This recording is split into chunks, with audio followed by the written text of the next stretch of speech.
eleitos segundo a presciência de Deus Pai. 1 Pedro 1 e 2.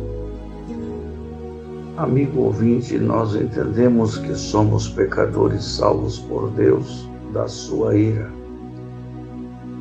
Queremos dizer que há uma justa ira de Deus contra o pecado e sabemos que a graça de Deus na encarnação, na morte e ressurreição de Jesus Cristo é que nos dá condição de sermos salvos dessa ira.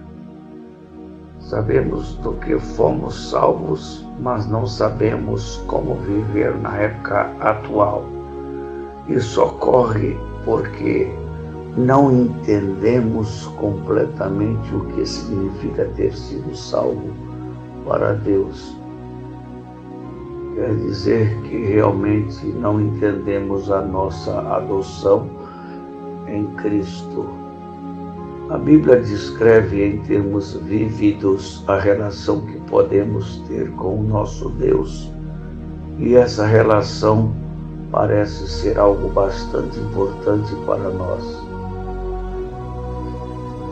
Nesses dias em que estamos atravessando, são muitos os crentes que pensam em ter um relacionamento efetivo espiritual com Deus, de um modo que possam senti-lo, mas não sejam capazes de realmente defini-lo ou pensar sobre ele com cuidado.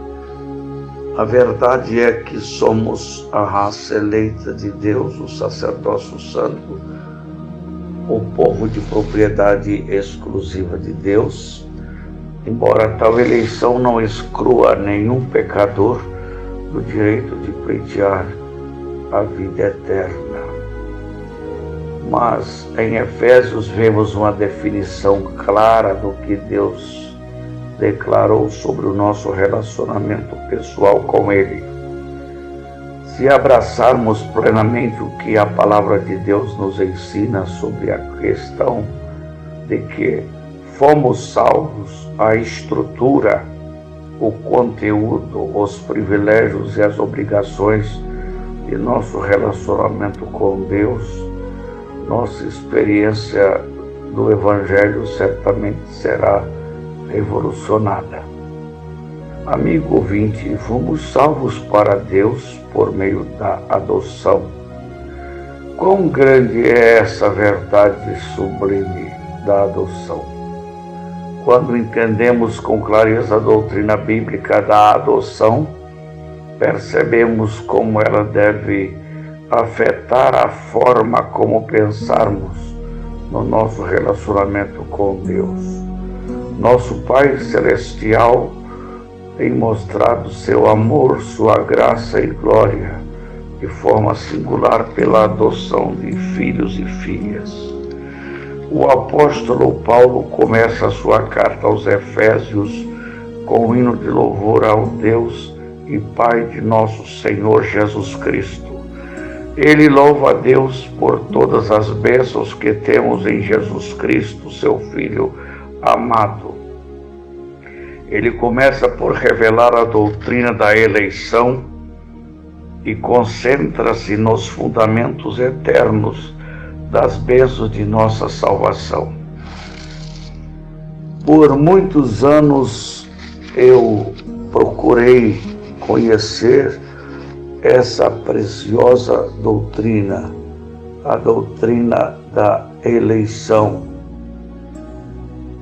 Embora mal compreendida por uma grande gama de teólogos de vasto saber, mas a verdade é que ela existe. Fomos eleitos de fato, não segundo a soberania de Deus, como afirmam alguns, mas segundo a sua presciência. Paulo tem uma forma muito importante de esclarecer esse assunto, pois ele deseja que conheçamos os alicerces ou os eternos fundamentos do nosso relacionamento com Deus, o propósito, a vontade, o decreto, o conselho, a pré-ordenação e a nossa eleição, que converge na pessoa amada e gloriosa de nosso Senhor Jesus Cristo, pois tudo é executado pelas mãos divinas.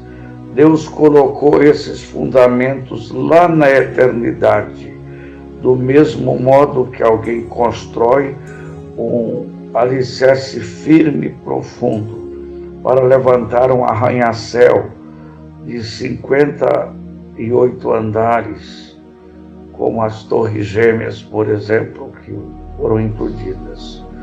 Deus está construindo um reino de salvação que se estende infinitamente para o alto, mas para isso ele constrói eternamente fundamentos bem profundos. Quais são esses fundamentos eternos?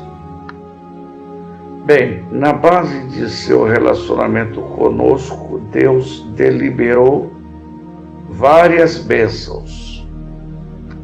Primeiro vem a eleição, a gloriosa verdade de que Deus nos escolheu em Cristo.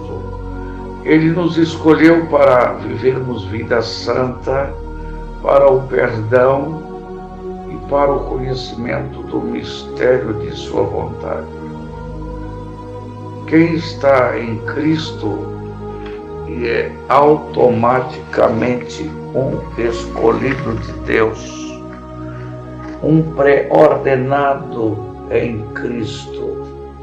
E tal pré-ordenação não aconteceu na individualidade, mas na coletividade, pois a origem da igreja de fato é antes da fundação do mundo.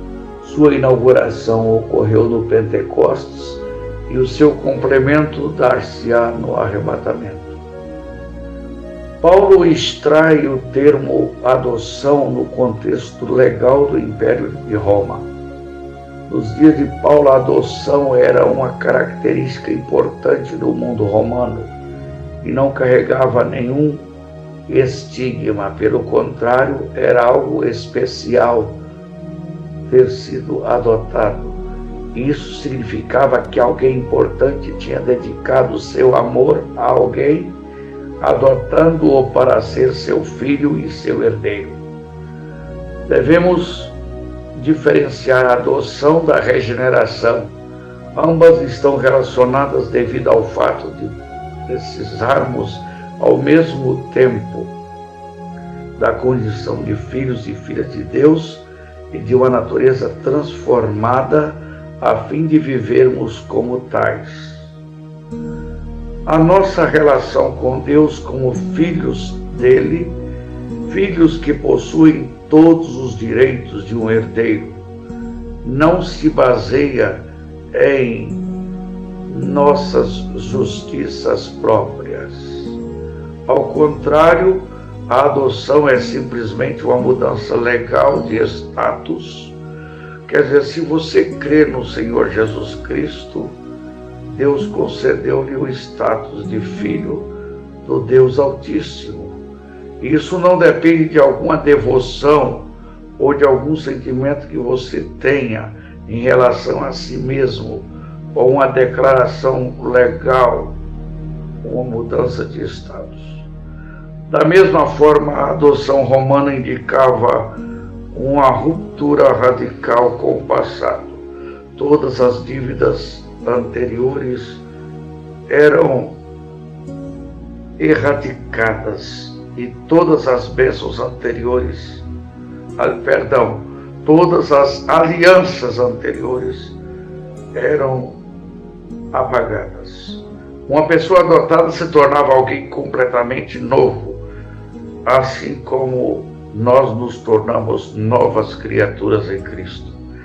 Ainda somos capazes de agir segundo a velha natureza do pecado, mas essa é uma atitude vergonhosa e ingrata. Mas isso, lamentavelmente, existe por ser limitações que foram impostas pelo pecado. A adoção significa a adesão plena à família de Deus. Deus tem apenas um filho eternamente gerado por ele, o Senhor Jesus Cristo. Mas todos os seus filhos por adoção também têm pleno direito e seus afetos e plena participação em sua família. Somos, como diz Paulo em Efésios 5:1, filhos amados de Deus, pois Ele traz em si mesmo um grande amor para conosco, visto que na eternidade Ele se propôs a adotar filhos e filhas que o conheçam como Pai Celeste.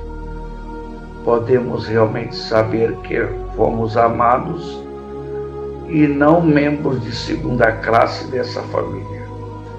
Os certificados de adoção que hoje conhecemos podem nos servir de ensino aqui.